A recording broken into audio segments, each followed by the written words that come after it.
I made about $14,000 working for the summer, but they did everything they could to stop me from selling more ads because they were afraid I was making more money than the professional who was running it. Bought a steak, we called the management, they didn't take our call.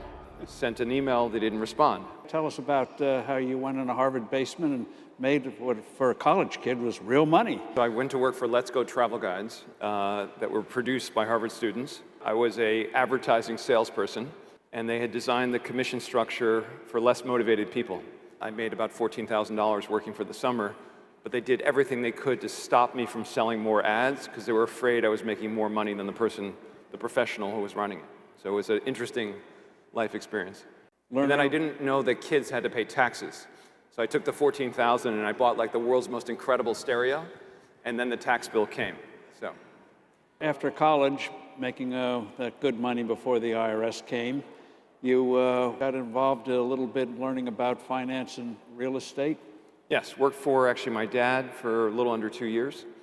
He was in the business of arranging financing for real estate developers, investors, and pretty quickly I figured out I wanted to be the investor as opposed to the arranger. You wanted to be independent, so you wanted to go out on your own. How in the world does a kid raise money? How much did you raise and how did you do it? So I had a partner, a classmate from business school, and it's a bit like blind dating. You can't be afraid of rejection. But you ask enough, and we had a good story to tell. At least I thought of it that way. And we went to people who had we basically went through the Forbes 400 list, and I cold called, and I got meetings, and the Forbes 400 is comprised of a lot of entrepreneurs who like the idea of a couple of young guys starting something, and they want to be part of it, and that's how we raised the money. And we asked them for, $500,000. I think they liked the psychological benefits of being an early investor. One of the things you did was Rockefeller. Yeah, so tell us most about significant that and how you got a valuation from a firm. So Rockefeller Center was it was a public company that owned a $1.3 billion mortgage in Rockefeller Center. It was a time where the Japanese were walking away from U.S. real estate. The mortgage was going to go into default, and it created an opportunity to create an interest in Rockefeller Center for really pennies on the dollar. And we bought a stake. And again, I went to not to promote Forbes too much, but I literally called every billionaire on the list to see if we could find a partner to buy control of this mortgage, which would have given us control of Rockefeller Center. And I met David Rockefeller, and I met Jerry Speical.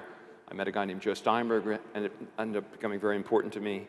So it was a great start to my career. The valuation, was that Tim Horton?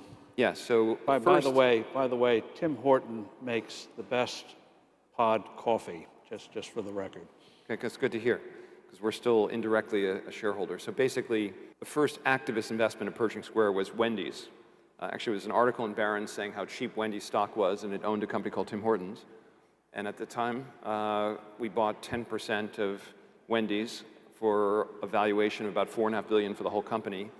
And they owned 100% of Tim Hortons. That generated about $450 million of operating income. We thought Tim Hortons was worth a lot more than all of Wendy's. And our thesis was split the two. And so we bought a stake, we called the management, they didn't take our call. Sent an email, they didn't respond. So I had a friend who worked at Blackstone, and I said, would Blackstone do a fairness opinion, in effect, of what Wendy's would be worth if they spun off Tim Hortons? How did you get Blackstone to take you seriously? Just a friend who worked there, that, wanted to do business. Blackstone had an investment bank at the time, and Steve Schwartzman actually signed off on the fairness opinion for Wendy's spinning off Tim Hortons, and we mailed it in, filed it in a 13D, and 6 weeks later they split the company, stock doubled, and that was the beginning of our activist career at Pershing Square. What is the criteria for your activism? Well, so today I sort of retired, as I say, from public company activism, because you sort of have to be an activist if no one knows who you are, because it's hard to influence companies when you're a startup hedge fund. We've been around long enough that today we don't have to be an activist. People take our call. But my activism sort of, I remember meeting a CEO actually in the 1990s in my first fund, and he said, "Bill, I think you have activist tendencies."